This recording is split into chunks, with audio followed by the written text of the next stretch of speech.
అమ్మా, నూతన దంపతులను రమ్మని చెప్పండి అమ్మా. అలాగే వెళ్ళి తీసుకురండి. సరే అమ్మా, త్వరగా పదైందో.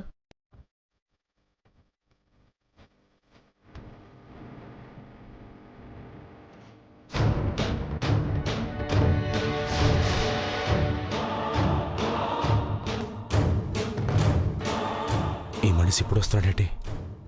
అసలే ఆదినారాయణ గారు ఉన్నారు, రాచేసేస్తాడేమో. ఎలాగైనా పంపించేయాలి.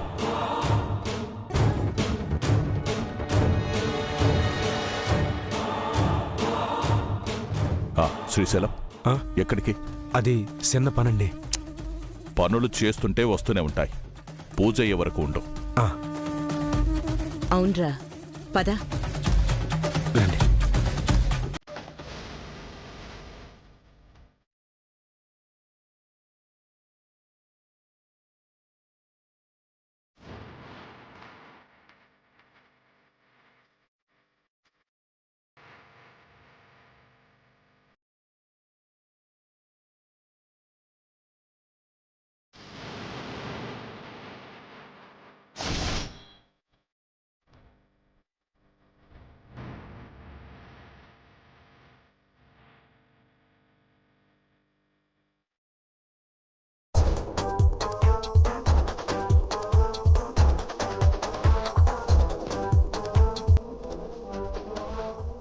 అందరూ వచ్చి కూర్చోండి అమ్మా.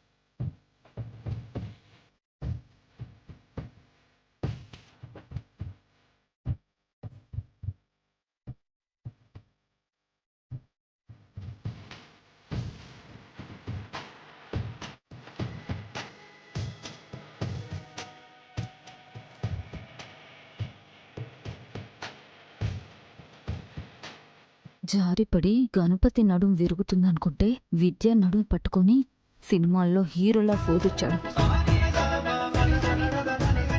విద్య, గణపతి సాంగ్ అయిపోయింది, పూజ మొదలు పెడదామా? దేవుడి ముందు రొమాన్స్ ఎందుకు?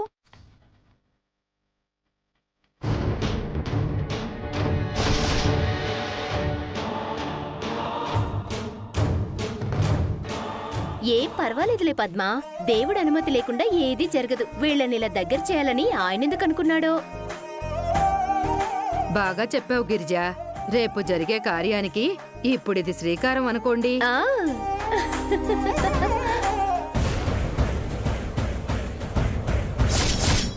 మీ మావయ్యకి చెప్పడానికే వచ్చానురా. సార్ మీకు దండం పెడతాను సార్. వద్దు సార్, ప్లీజ్ సార్. అమ్మా, ఇరు దంపతులు వచ్చి కూర్చోండి. ఒక్క నిమిషం వదినా.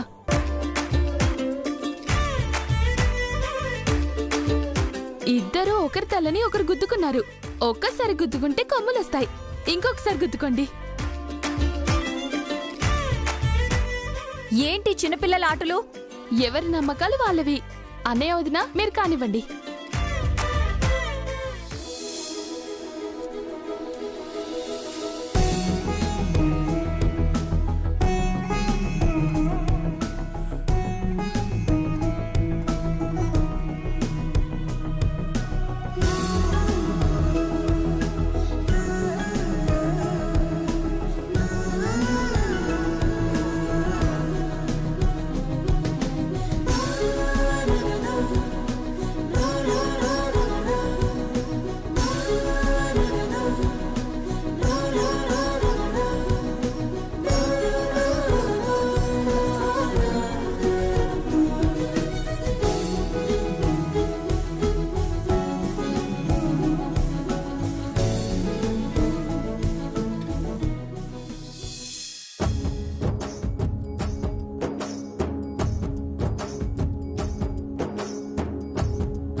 సార్ నమస్తే సార్.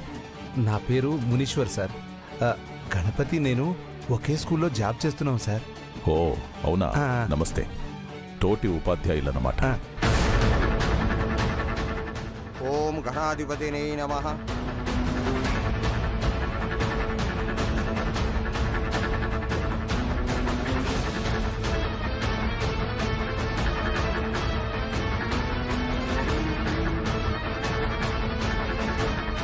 సార్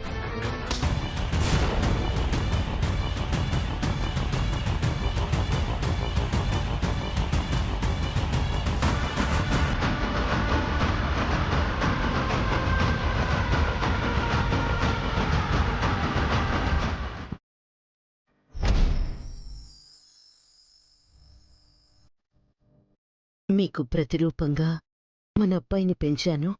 వేలు పట్టి అక్షరాలు దిద్దించే మాస్టర్కే సమాజంలో ఎక్కువ విలువుంటుందని మీరనేవాళ్ళు. అందుకే ఎన్ని కష్టాలెదురైనా సరే మన అబ్బాయిని మాస్టర్ని చేశాను.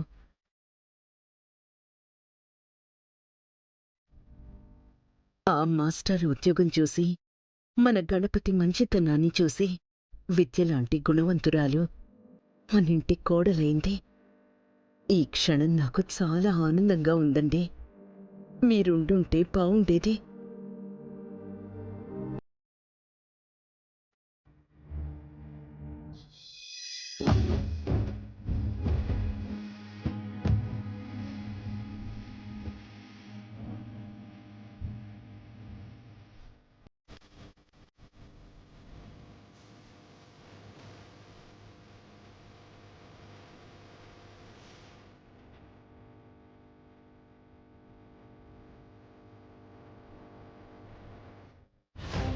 అందరూ చాలా ఆనందంగా ఉన్నారు. పంతులు గారి హారతి పళ్ళెంలో కర్పూరం వెలిగించగానే బాష్పరం ఉప్పుతో కలిపి నేను తయారు చేసిన కర్పూరం భగ్గుమంటూ పేలుతుంది.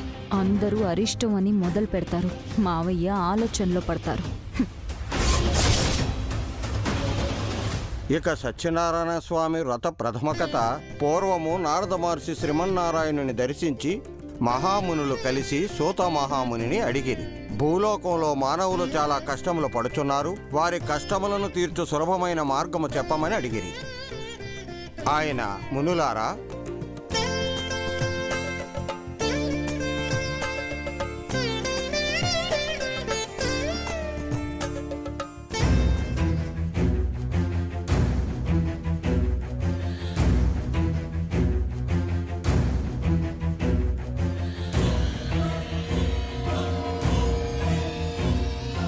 ఓం సత్యనారాయణ స్వామినే నమః. ప్రథమాధ్యాయం సమాప్తం. నాయన కొబ్బరికాయ కొట్టు నాయన.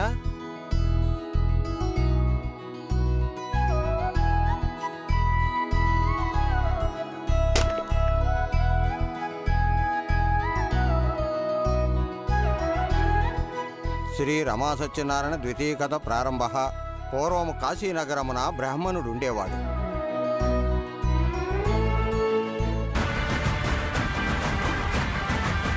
సార్ అది ఉడికాను. దయచేసి అలాంటి కూడా వాసేయకండి. మీరు అడిగిన డబ్బు తొందరలో సర్దుబాటు చేస్తాను. అలా చెప్పి నన్ను పుడి కుట్టించి పెళ్లి చేసుకున్నాడు. ఈ రోజు మాత్రం వదిలేది లేదు. పూజ అవగానే మీ బండారం బయట పెడతాను. ఏంటి శ్రీశైలం, ఏదైనా సమస్య? అంటే అది సమస్య అంటే సమస్యే. పెద్ద చేసుకోవడం చిన్న చేసుకోవడం అది మన చేతుల్లో ఉంటుంది. ఏంటది? అది అంత ముఖ్యమైనదేం కాదండి. శ్రీ రమా సత్యనారాయణ పంచమాధ్యాయ 5వ కథ. పూర్వము తుంగధ్వజుడనే మహారాజు కలడు. అతను తన ప్రజలను కన్నబిడ్డల వలె చూచుచూ బ్రాహ్మణులకు అనేక దానములు చేయుచూ చక్కగా చూశాను. ఒకనాడు అడవికి పోయి, త్వరగా హారతి వెలిగించవయ్య పంతులు. నేను 2 కుటుంబాల మధ్య నిప్పు రాజేయాలి.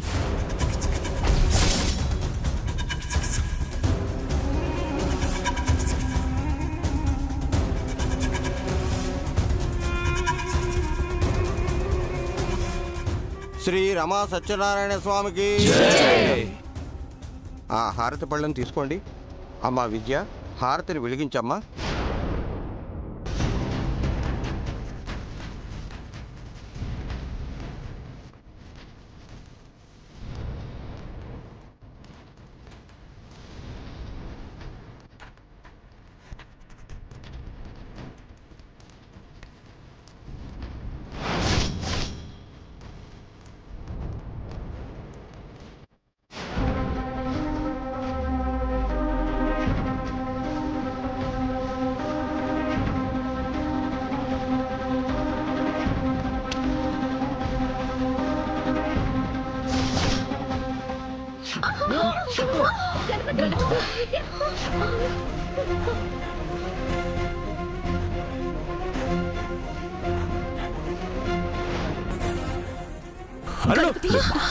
అన్నయ్య, వదినా, నీకేం కాలేదుగా? నీకేం కాలేదు కదా?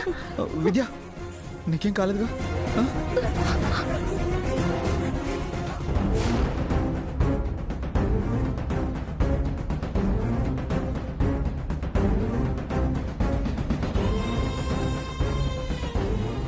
అమ్మ విద్య, నీకేం కాలేదు కదా? ఏం కాలేదు అత్తయ్య. ఏంటి పంతులు గారు ఇలా జరిగింది? అదే నాకు అర్థం కావడం లేదమ్మా. దేవుడి దగ్గర కుంకుమ భరణి కింద పడినా ఇలా హారతి ఆరిపోయినా ఏదో పెద్ద అరిష్టం జరుగుతుందంటారు కదా పంతులు గారు.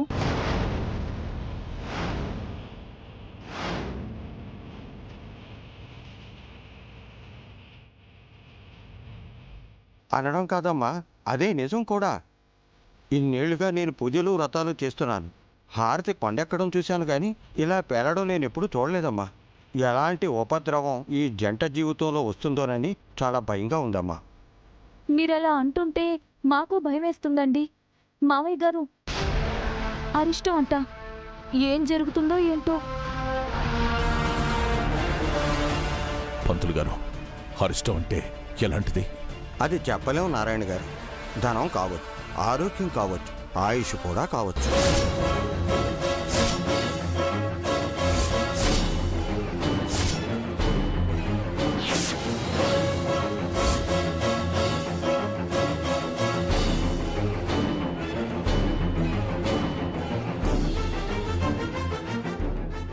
పిల్లనిచ్చి దరిద్రాన్ని తగిలించుకున్నావన్నమాట మావయ్య గారు.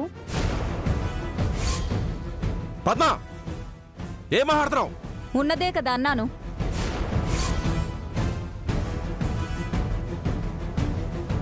మాకు ఆస్తి లేకపోవచ్చు, కానీ ఉన్న దాంట్లో ఆనందంగానే ఉన్నాం. మా ఇంట్లో ఇప్పటి వరకు ఎప్పుడు ఇలా జరగలేదు. అంటే మా విద్యా శ్రీనిధులు ఇంట్లో అడుగు పెట్టడం వల్లే ఇలా జరిగిందంటున్నావా?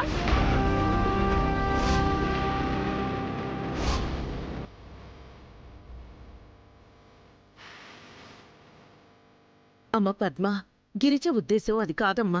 ఇప్పటి వరకు ఇలా జరగలేదు అంది, అంతే. మీరు కూడా అదే అంటున్నారు. మేం వెంటపడి మరీ ఈ సంబంధం కావాలనుకున్నాం కదా, అందుకు మాకిలా జరగాల్సిందే.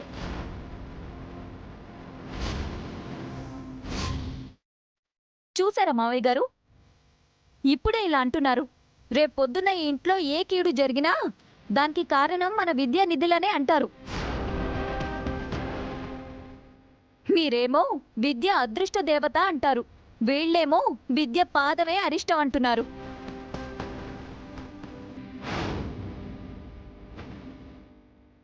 గతిలేని వాళ్ళకి నడమంత్రపు సిరొస్తే ఇలాగే ఉంటుందేమో మరి.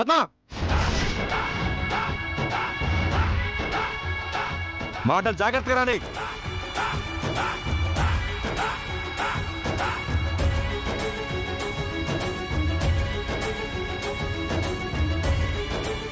ఏంటి మాటకి ముందు గతి లేదు అంటున్నావు?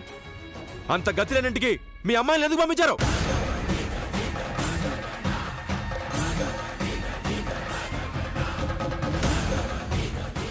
అది అలా అడుగు మావయ్య. చిన్నదానికి కూడా పెడార్థాలు తీస్తుంది.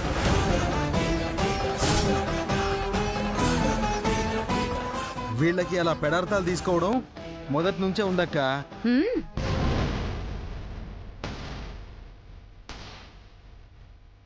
ఏమమ్మా పద్మ, మాకు కాదు గతిలేంది, నీకు.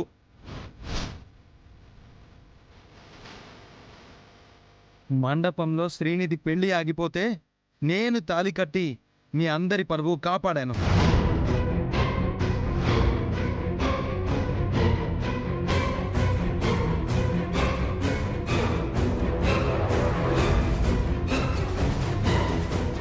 మీరు ఈ ఇంటికొచ్చినప్పుడు తల దించుకుని రావాలి, అణిగి మణిగి ఉండాలి.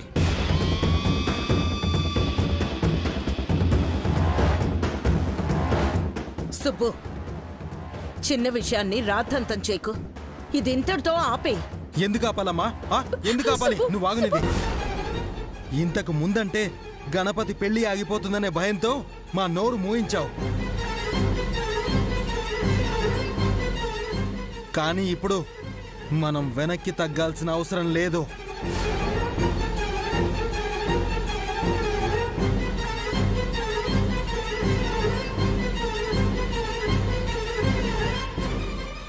ఆదినారాయణ గారి ఇద్దరు ముద్దుల కూతుళ్ళ జీవితాలు మన చేతుల్లో ఉన్నాయి.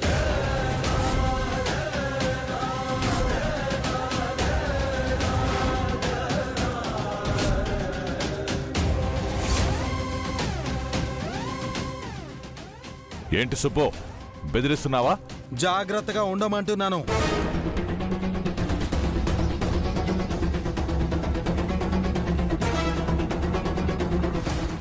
మావయ్యకి కోపం తెప్పించకండి, మర్యాదగా క్షమాపణలు చెప్పండి. లేకపోతే మీతో సంబంధం తెంచుకోవడానికి కూడా వెనకాడ్రు. అవునా? సరే, కూతుళ్ళని తీసుకెళ్ళిపోమను.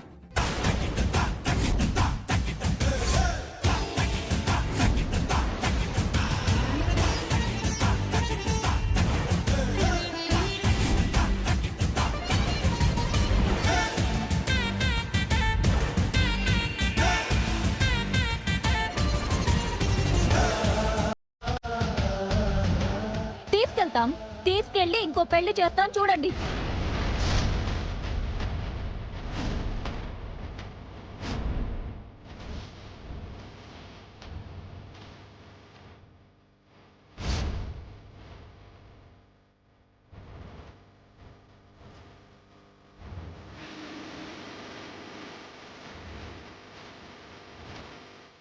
ఇంత జరిగినా ఇంకేం ఆలోచిస్తున్నారు మావయ్య?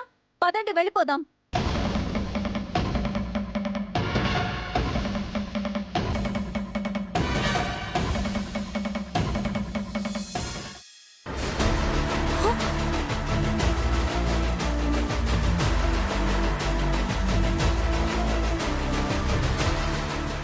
కల్లోనే ఇంత బాగుందంటే ఇక లైవ్ లో రచ్చ రచ్చే ఉంటుంది.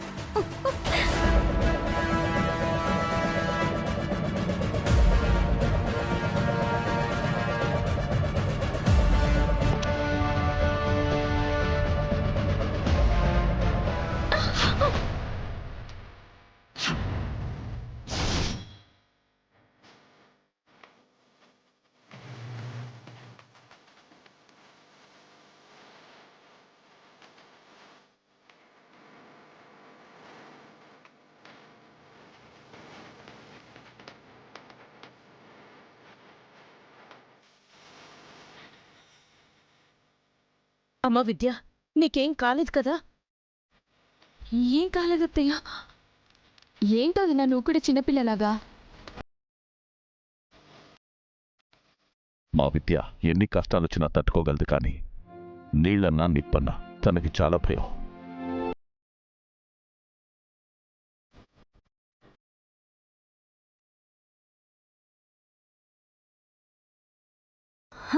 ఆ భయం గురించి తర్వాత మావయ్య గారు. ఇలా జరగడం అరిష్టం కదా. దాని గురించి పంతులు గారిని అడగండి.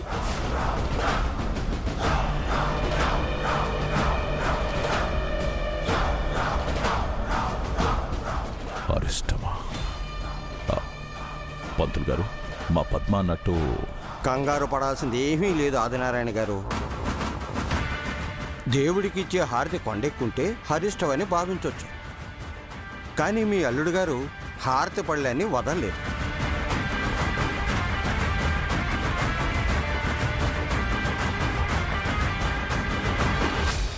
ఎంత జరిగినా హారతి కొండెక్కలేదు అంటే ఈ స్వామివారి ఆశీర్వాదం ఉన్నట్టే కదా.